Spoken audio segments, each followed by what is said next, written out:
हमारे बीच मंच पर बुलंदशहर संवाद कार्यक्रम में हापुड़ से चलकर आई क्षमा शर्मा, अखिल भारतीय विद्यार्थी परिषद की प्रदेश मंत्री, मेरठ प्रांत से हैं। मैम, आपका बहुत बहुत स्वागत है।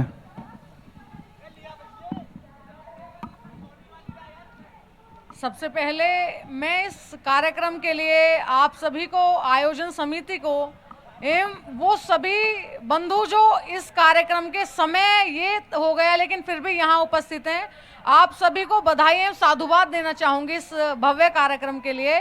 और आप सभी मीडिया बंधुओं को मैं देख रही हूँ, बहुत सुंदर संचालन और इसे बहुत व्यवस्थित तरीके से आप लोग कर रहे हैं, तो आपको भी मैं बधाई देना चाहती हूँ। हमारे साथ हेमंत सिंह भी मौजूद हैं, राष्ट्रीय चेतना मिशन के आप अध्यक्ष हैं। हेमंत, आपका भी बहुत बहुत स्वागत है। मैं राष्ट्रीय चेतना मिशन से ही शुरू कर लेती हूँ। किस मकसद के साथ आपने इस राष्ट्रीय चेतना मिशन की शुरुआत की और कहाँ तक आप अपना मकसद पूरा करने में पहुँच पाए हैं? सबसे पहले तो मैं इस कार्यक्रम के आयोजक उद्योग व्यापार मंडल के चेयरमैन श्री राजेंद्र अग्रवाल जी और इस मंच को सजाने में अपना सबसे बड़ा योगदान करने वाले छोटे भाई गौरव किशोर शर्मा जी, जो अपनी प्रतिभा के बल पर आज हमारे ज़िले का नाम रोशन कर रहे हैं और ऐसे अनेक मंचों पर, टीवी स्टूडियो में अपनी टैलेंट के माध्यम से हम सभी को गौरवान्वित कर रहे हैं। इनका भी मैं अभिवादन करता हूं, स्वागत करता हूं। और जैसा पाटनी जी ने कहा हमारी संस्था के परिचय के बारे में, हमारी संस्था यानी राष्ट्र चेतना मिशन देशभक्ति के साथ साथ समाज की सेवा को नर सेवा, नारायण सेवा मान करके हम हृदय में धारण करें और उसमें अपनी ओर से जो भी योगदान हो सकता है वो तन से, मन से, धन से, ऐसे निराश्रित, असहाय, बेसहारा, अनाथ, जरूरतमंद लोगों की सेवा करने का ये जो संकल्प हमने कुछ वर्षों पहले लिया, आज वो हम सभी के कार्यकर्ताओं के साहस और परिश्रम के कारण एक प्रशंसा और सराहना का केंद्र बना है। और निश्चित रूप से मेरे सभी कार्यकर्ता बधाई के पात्र हैं जो 24 घंटे दिन रात ऐसे अभावग्रस्त लोगों की सेवा और सहायता के लिए तत्पर रहते हैं जी। और साथ में हमारे बीच मौजूद हैं अखिल भारतीय विद्यार्थी परिषद की प्रदेश मंत्री क्षमा मैम, आपका स्वागत है। सवाल से शुरू करता हूं, आपको क्या लगता है छात्र राजनीति देश की राजनीति के लिए बेहद जरूरी है? देखिए, मेरा मानना यह है कि छात्र राजनीति या राजनीति में युवाओं की भूमिका बहुत अहम रखती है। हम भारत की ही यदि बात करें तो भारत का जो भविष्य है, कहा जाता है कि भारत में युवाओं की संख्या सबसे अधिक है और भारत जो एक बहुत बड़ा लोकतांत्रिक देश है, तो यदि भारत का जो युवा है वो राजनीति में अपनी महत्वपूर्ण भूमिका को निभाएगा, राजनीति के चिंतन के लिए, राजनीति में सुधार के लिए यदि युवा अपनी प्रतिभागिता उसमें दिखाता है, तो मैं मानती हूँ ये बहुत आवश्यक है। और राजनीति में यदि हम युवाओं की भूमिका की बात करें तो मैं बताना चाहूंगी, सबसे पहले हमें ये समझना जरूरी है कि राजनीति को लेकर जो एक गलत दृष्टिकोण आज के समय में समाज में बनाया गया है, कहीं ना कहीं हमें उस दृष्टिकोण को बदलने की भी आवश्यकता है, क्योंकि राजनीति के पीछे भी नीति शब्द जुड़ा हुआ है। तो हमें ये देखना होगा कि राजनीति एक सकारात्मक रूप से किसी भी लोकतांत्रिक या किसी भी चीज को चलाने की एक योजना थी, जिसे कहीं ना कहीं बदलते दौर के साथ कुछ भ्रष्टाचारी लोगों के साथ एक नकारात्मक रूप दे दिया गया। तो इसमें युवाओं की भूमिका मैं मानती हूँ बहुत जरूरी है। सकारात्मकता की आपने बात की और उसी से मैं अगला सवाल आपसे लेना चाहूँगी हेमंत। जिस सकारात्मकता के साथ आप लोगों की मदद कर रहे हैं, जिस निस्वार्थ भाव के साथ आप लोगों की मदद कर रहे हैं, हमने 2020 में से लेकर 22 तक कोविड का वो दौर देखा जिसके बारे में किसी ने कल्पना नहीं की थी। उस दौर में और उस वक्त में आपने बिना डरे, बिना अपनी जान की परवाह किए लोगों की मदद की। जिन लोगों ने कोविड की वजह से अपनी जान गंवाई थी, उनके परिवार वाले उनके शवों का अंतिम संस्कार नहीं कर रहे थे, आपने एक बड़ी पहल की। तो ये किस तरह से आपके मन में ये विचार आया कि ऐसे भी मुझे लोगों की सेवा करनी चाहिए? जब हम किसी की मदद करते हैं, जब किसी की सहायता करते हैं, तो उस समय जो आत्मसंतुष्टि मिलती है, जो आनंद मिलता है, उसकी व्याख्या शायद शब्दों में नहीं हो सकती, लेकिन महसूस की जा सकती है उस काम को करके। और जब हम लोग उस कोरोना के इस प्रकोप काल में लोगों को टीवी में, अखबारों में, सोशल मीडिया में तड़पते बिलखते देख रहे थे, तो अपने मन में ये भाव आया कि हम लोग लावारिस शवों का अंतिम संस्कार तो पिछले 10 वर्षों से कर ही रहे हैं, लेकिन वो ऐसे लोग थे जिनका परिवार भी था, जिनका घर भी था, जिनके रिश्तेदार भी थे, लेकिन कोई भी हिम्मत नहीं जुटा पा रहा था उस काल के खौफ में। तो ऐसे लोगों की भी मुक्ति का साधन ईश्वर ने हमें बनाया।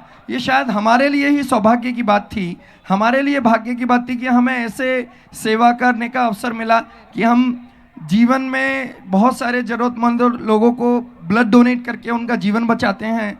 जिनका कोई परिवार नहीं होता, जो लावारिस होते हैं, उनका अंतिम संस्कार करते हैं। कोरोना के दौरान भी बहुत सारे लोगों की सेवा की, बेसहारा घूमने वाले गौवंशों की, पशुओं की बहुत सारी सेवा सहायता करते हैं।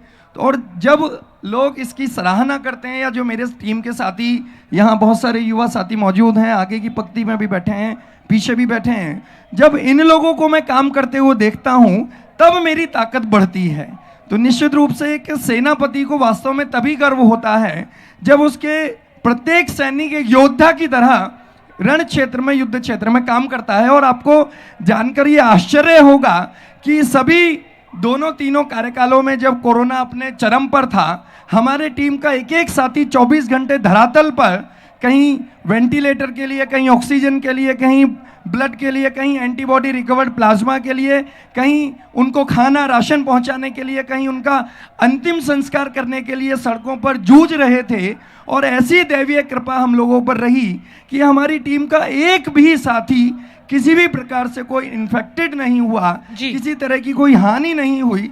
तो ये चमत्कार ही मैं कह सकता हूँ, और उस चमत्कार की ताकत पर ही हम लोगों की ऊर्जा बढ़ी और हम निरंतर इस राह में अब आगे बढ़ते जा रहे हैं। एक छोटा सा सवाल, कुछ बच्चों की एजुकेशन आपने स्पॉन्सर की, इसके अलावा जो कावड़ यात्रा जाती है हरिद्वार, जब वो वापस आते हैं तो हमने देखा है कि रास्तों में आप उनका भी इलाज करते हैं। अब अगला मिशन क्या है, क्या चुनाव लड़ेंगे? हमारे इस सामाजिक क्षेत्र में 2 प्रकार की चुनौतियों का हमें सामना करना पड़ता है। एक तो अपेक्षाएं, लोगों की अपेक्षाएं बहुत रहती हैं। हम लोग भले ही सामाजिक कार्यकर्ता हैं, लोगों की अपेक्षाएं इतनी हैं कि हम प्रशासन से भी ज़्यादा काम कर सकें, हम जनप्रतिनिधियों से भी ज़्यादा काम कर सकें, और उन बहुत सारी अपेक्षाओं पर कई बार खरा उतर पाना बड़ा कठिन और चुनौतीपूर्ण हो जाता है। दूसरा, जो अभी आपने भी प्रश्न किया, संदेह। पहला, हमें अपेक्षाओं का सामना करना पड़ता है, दूसरा हमें संदेह का भी सामना करना पड़ता है। बहुत सारे लोग ये खोजते हैं कि हम जो भी कोई सेवा कार्य कर रहे हैं उसमें कोई ना कोई हित या स्वार्थ होगा, और मेरा सबसे बड़ा जो स्वार्थ है इस सेवा कार्य को करने का, वो है अन्य लोगों को प्रेरित करना। आज मुझे आपके इस मंच से बताते हुए गर्व होता है कि आज 10 साल पहले जब हम रक्तदान के बारे में सोचते थे, किसी मरते हुए, बिलखते हुए मरीज को ब्लड दिलाने के लोगों को खोजते थे, तो हमें बड़ी मशक्कत करनी पड़ती थी। आज हमारे इस सोशल मीडिया के माध्यम से और हमारे रक्तदाताओं के परिश्रम के माध्यम से हजारों लोगों की ऐसी चयन है कि पिछले 10 वर्षों में हमने बुलंदशहर जिले में किसी भी रोगी को ब्लड की कमी से मरने नहीं दिया है। ये सबसे बड़ी उपलब्धि है, और यही हमारा लक्ष्य भी है कि हम सोशल मीडिया के माध्यम से, आप लोगों के मंच के माध्यम से अन्य लोगों को भी इसमें प्रेरित करें, क्योंकि सारे काम अकेला राष्ट्र चेतना मिशन नहीं कर सकता, अकेला हेमंत सिंह नहीं कर सकता। अब अनेक ऐसे सामाजिक कार्यकर्ता हमारे साथ जुड़े हैं जो लगातार अपनी ताकत के साथ जरूरतमंद लोगों तक पहुंच रहे हैं। आगे भी हम लोग इसी तरह सक्रिय रहेंगे। भाग्य और पुरुषार्थ किसी को कहां तक ले जा सकता है, उसका सबसे बड़ा उदाहरण हमारे भाई लक्ष्मीराज सिंह जी हैं, जो लगभग 20-22 वर्षों से हमारे साथी हैं। हम लोग कॉलेज में साथ में रहे, हम संघर्षों में साथ में रहे। 15 वर्षों के बसपा और सपा के कार्यकाल में कितनी बार हमने आंदोलन, लाठीचार्ज, जेल, मुकदमे झेले, और आज वो विधायक हैं और हमारी आवाज को उठाकर सदन में मुख्यमंत्री तक पहुंचाते हैं। तो ये भी बहुत बड़ी उपलब्धि है कि हमने अपने बीच से अपना एक ऐसा बड़ा भाई तैयार किया जो संघर्ष के साथ अब सफलता के शिखर पर है। जी हेमंत जी, पानी पी लीजिए।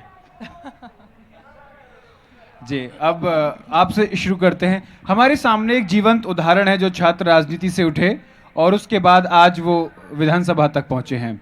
लेकिन एक चीज़ यहाँ ये आती है कि साल 2014 के बाद से लेकर छात्र राजनीति में ज़्यादा सक्रिय हुआ है, कारण?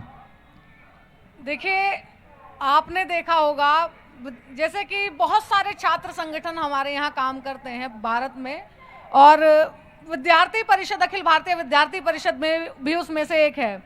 आपने कहा कि 2014 के बाद से छात्र राजनीति में सक्रिय हुआ है, तो जैसे कि एक जीवंत उदाहरण हमारे सामने बैठे हैं, संघर्ष करके भाई भतीजावाद, जातिवाद, धर्म के ऊपर राजनीति करके ऐसी चीजों से ऊपर उठकर समाज के लिए कार्य करने वाले जब नेता लोकतंत्र की गरिमा को बनाते हैं और लोकतंत्र को थामते हैं, तब युवाओं को वहां से कहीं ना कहीं प्रेरणा मिलती है। जैसा कि एक उदाहरण के तौर पे यदि मैं आपको बताऊं, एक समय था जब संसद में सबसे ज्यादा दागी नेता पाए जाते थे, लेकिन आज वर्तमान की राजनीति ऐसी है कि आज के समय में नेता वह बन रहा है जो शिक्षित है, जो संस्कारी है। इस तरीके के युवा, इस तरीके के लोग राजनीति में जब आगे चलकर आते हैं तो कहीं ना कहीं युवाओं को भी उससे प्रेरणा मिलती है और युवा उसके लिए भी आगे आकर काम करता है। युवा के लिए राजनीति जरूरी है या रोजगार? देखिए, मेरा मानना यह है युवा के लिए रोजगार जरूरी है, लेकिन वही युवा देश के लिए, अपने लिए रोजगार जब कमाता है, लेकिन साथ ही साथ उसका राजनीति में भी उतना महत्व होना चाहिए। यहाँ पर एक बिंदु यह भी आता है कि हम युवा को राजनीति में हस्तक्षेप करने के लिए जब कहते हैं तो हमारा कहना ये नहीं होता कि आप उस युवा को सीधा चुनाव लड़वाइए, ऐसा हमारा मानना नहीं है। लेकिन एक युवा को, जैसा कि एक विद्यार्थी को प्रत्येक विषय की जानकारी होनी चाहिए, यदि मैथ्स का विद्यार्थी है तो उसे समाज शास्त्र की भी जानकारी होनी चाहिए। उसी के आधार पर मेरा कहना है कि एक युवा देश के लिए, अपने लिए तो रोजगार की मांग करता है, ये करना चाहिए, पढ़ना चाहिए और एक अच्छा रोजगार बनाना चाहिए, लेकिन साथ ही साथ लोकतंत्र में उसकी क्या भूमिका है। एक अच्छा मतदाता ही एक अच्छा लोकतंत्र का निर्माण करता है, और एक अच्छा मतदाता होने के साथ साथ एक शिक्षित युवा और एक युवा सोच बहुत जरूरी है। क्योंकि आप छात्र राजनीति से जुड़ी हुई हैं, आजकल यूनिवर्सिटीज़ में एक ट्रेंड चल रहा है, मैं उस पर बहुत ज़्यादा तो इन डिटेल बात नहीं करूंगी, लेकिन उस ट्रेंड का, उस प्रदर्शन का असर जो बाकी छात्रों पर पड़ रहा है, जो इम्पैक्ट एक स्टूडेंट पॉलिटिशियन का होना चाहिए छात्रों पर, जो उनके साथ पढ़ते हैं या जिनकी आवाज़ बुलंद करने की वो बात कहते हैं, जब वो इम्पैक्ट गलत हो जाता है तो फिर उसे कैसे ठीक किया जाए, बदला जाए? ये जो ट्रेंड चल रहा है इसे कैसे देखिए, आप जो बात कह रही हैं, मैं आपकी बात का एक हद तक पूर्ण समर्थन करती हूँ, क्योंकि यदि आप विद्यालय, जो कि शिक्षा का मंदिर होता है, वहां जाकर कुछ भी असंवेदनशील या असामाजिक कार्य करते हैं तो यह अपने आप में गलत है। लेकिन यदि आप, ऐसा हमारे सामने बहुत बार विषय आता है, किसी महाविद्यालय, विद्यालय, विश्वविद्यालय में छात्रों के साथ अधिक फीस की मांग होती है, छात्रों के साथ अभद्रता होती है, छात्रों के साथ सही व्यवहार नहीं होता है, तब कहीं ना कहीं छात्र संगठनों को या विद्यार्थी परिषद को आगे आकर उन विद्यार्थियों की आवाज बनना पड़ता है, क्योंकि साधारण विद्यार्थियों में वो हुनर नहीं होता है कि वो आगे आकर अपनी बात रख सके। इसके लिए छात्र संगठनों को कहीं ना कहीं प्रदर्शन करना होता है, लेकिन विद्यालय के स्तर पर वो प्रदर्शन शांतिपूर्ण हो, यह भी एक बहुत जरूरी चीज है। आपको इस बात पे भी ध्यान देना होगा कि आंदोलन या प्रदर्शन करने की आवश्यकता ही क्यों पड़ती है। विद्यार्थी परिषद, हम जैसे छात्र संगठनों को मुखर इसलिए होना पड़ता है क्योंकि जो उसके प्रभारी हैं, अधिकारी हैं या जो भी उसके संचालक हैं, वो अपनी जिम्मेदारियों का निर्वहन गंभीरता से, ईमानदारी से नहीं कर रहे होते हैं। जैसा कि आपकी भी भूमिका है, पत्रकारिता की भी, कि उस जिम्मेदार व्यक्ति को उसकी जिम्मेदारी का एहसास दिलाना और उस जिम्मेदारी का पालन कराना। लेकिन जब उन्हीं यूनिवर्सिटीज में जो बच्चे परेड का हिस्सा हैं वो इस तरह की नारेबाजी करते हैं, देश विरोधी नारेबाजी करते हैं, तो उसमें आप लोगों की भी तो जिम्मेदारी है ना। हमारी जिम्मेदारी राष्ट्रभक्ति सिखाने की है, निश्चित रूप से है, और जो देश के खिलाफ बोलने की या करने की कोशिश करता है, उसका मुंह बंद करने की या मुंह तोड़ने की भी जिम्मेदारी हमारी है, उसको भी हम लोग भली भांति निभाते हैं। दूसरी बात, हम सभी लोग ज़्यादातर एबीवीपी के प्रोडक्ट हैं, तो हमें सबसे पहले सिखाया जाता है my career for my nation. अभी आप बार बार रोजगार और कैरियर की बात कर रहे हैं ना, हम लोग अपना रोजगार और कैरियर को देश हित में लगाएं, न केवल अपनी नौकरी, व्यापार, परिवार, जिम्मेदारी, अपना आजीविका का साधन तक सीमित ना रखें, हम उसको व्यापक विचार से पोषित करते हुए देश को कैसे विकसित कर सकते हैं, ये हमारा ध्येय होता है। अखिल भारतीय विद्यार्थी परिषद, लक्ष्मीराज जी हों, हम हैं या बहन जी हैं, सभी लोग उसी धारा के प्रवाह हैं। आप और दोनों देखिए, का मैं एक जी। छोटी सी बात जोड़ना चाहूंगी। जैसा कि अभी आपने कहा कि देश विरोधी नारे लगते हैं, आपकी बात बिल्कुल सही है, और विद्यार्थी परिषद इस तरीके की गतिविधियों को खत्म करने के लिए, उस विचारधारा को खत्म करने के लिए युवाओं के बीच जाकर कार्य करता है, क्योंकि ऐसी गतिविधियों का हम भी किसी भी प्रकार से समर्थन नहीं करते हैं। यदि आज का विद्यार्थी देश विरोधी गतिविधियों में शामिल होता है तो ये अपने आप में बहुत सोचनीय विषय है कि वो एक गलत दिशा में जा रहा है। विद्यार्थी हो या युवा हो, राष्ट्र की भावना उसके अंदर होनी चाहिए, सबसे पहले राष्ट्र, और उसके बाद में स्वयं। ऐसी विचारधारा आज के युवा के अंदर, आज के विद्यार्थी के अंदर होनी चाहिए। चलिए, इसी उम्मीद के साथ और इसी बात के साथ इस संवाद को जो आप लोगों के साथ हमने चलाया, यही समाप्त करते हैं।